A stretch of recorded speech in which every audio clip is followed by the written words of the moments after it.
एक छोटे से गांव में होली के दिन की उत्साह और मस्ती थी। गांव के लड़के और लड़कियां सब एक साथ मिलकर इस पावन त्योहार का स्वागत कर रहे थे। भोलू हमारा प्रमुख किराएदार होली की धूमधाम में खो गया था। उसकी खास धरोहर थी रंग और धमाल की पूरी ताकत। लेकिन इस बार उसने अपनी बहन के बेटे सोनू को इस काम में अपना सहायक बना लिया था।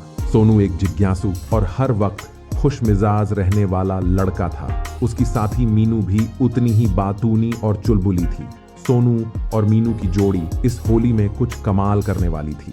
होली के दिन जब सब गांव वाले रंगों में डूबे हुए थे, तब सोनू और मीनू ने एक छोटा सा प्लान बनाया कि वे अधिक रंग उछालेंगे और साथ ही गुलाल से भरे गुब्बारों से अपने दोस्तों को बेधड़क भिगो देंगे। उनके इस मस्ती भरे प्लान का पहला शिकार बनी चंद्रा बुआ। वे चुपके से उनके पास पहुंचे और रंगों से भरा एक बड़ा सा गुब्बारा चंद्रा बुआ के ऊपर उछाला, जिसे वह रोक नहीं पाई और वह रंग के साथ भीग गई। लेकिन चंद्रा बुआ ने बुरा मानने की बजाय मुस्कुराते हुए उन दोनों का स्वागत किया। फिर आया उनका दूसरा शिकार छोटू चाचा, जिन्हें भी उन दोनों ने चंद्रा बुआ की तरह ही चुपके से पीछे से रंग भरे गुब्बारे से भिगो दिया। और फिर छोटू चाचा गुस्से में उन दोनों सोनू और मीनू के पीछे भागे, लेकिन तब तक वो दोनों बहुत ही फुर्ती के साथ वहां से हंसते हुए गायब हो चुके थे। और अब बारी थी उनके तीसरे शिकार राधिका दीदी की, जिन्हें उन दोनों ने मस्ती करते हुए सामने से पिचकारी से भिगो दिया। और फिर राधिका दीदी ने मुस्कुराते हुए उन्हें एक प्यार वाली झपकी दी और फिर वह भी हंसते हुए अपने हाथ में रंग भरकर उन दोनों के पीछे पड़ गई।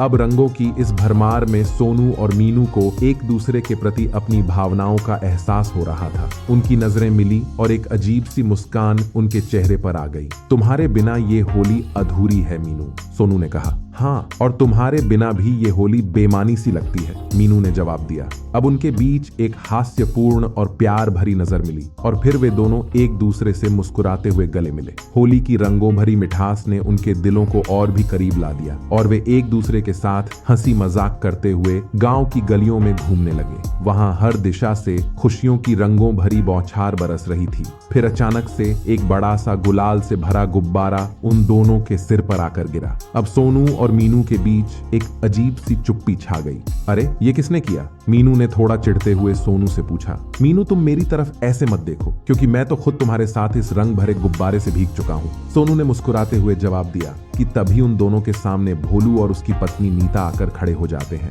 जिनकी आंखों में एक गुप्त हंसी लिपटी हुई थी। फिर भोलू ने हंसते हुए कहा, अरे बेटा, होली की मस्ती में रंगों के साथ अगर कोई छोटा सा बवाल हो जाए तो उसका बुरा नहीं मानना चाहिए। फिर मीनू ने हंसते हुए जवाब दिया, हाँ, लेकिन ये बवाल तो हमारे साथ ही हो गया। अब भोलू और उसकी पत्नी नीता ने उन्हें एक प्यार भरी झपकी दी और कहा, हमें पता है कि तुम दोनों की दोस्ती बहुत मजेदार और गहरी है और हम बस तुम्हारे साथ ही इन रंगों के मजेदार खेल में हिस्सा लेने आए हैं। और फिर भोलू और उसकी पत्नी नीता उन दोनों दोस्तों सोनू और मीनू को अपने साथ गांव में होली खेलने के लिए ले गए और अब सब गांव वाले एक साथ मिलकर होली की मस्ती में शामिल हो गए। इस प्रकार सोनू और मीनू की इस अद्भुत दोस्ती ने सभी गांव वालों को एक साथ मिलकर होली खेलने की एक नई मिसाल कायम की और उनके इस छोटे से गांव में होली की खुशियों ने सभी को एक साथ खूब हंसाया। और इधर वे दोनों सोनू और मीनू भी एक दूसरे के साथ मिलकर हंसकर खेलकर होली का त्योहार मनाते रहे और उनकी ये बचपन की मस्ती हमेशा के लिए यादगार बन गई। इस खुशी और मस्ती से भरे होली के त्योहार के बाद सोनू और मीनू ने समझा कि बचपन की दोस्ती और निस्वार्थ प्यार ही वह सच्चा रंग है जो हमारे हर त्योहार को और भी रंगीन बना देता है।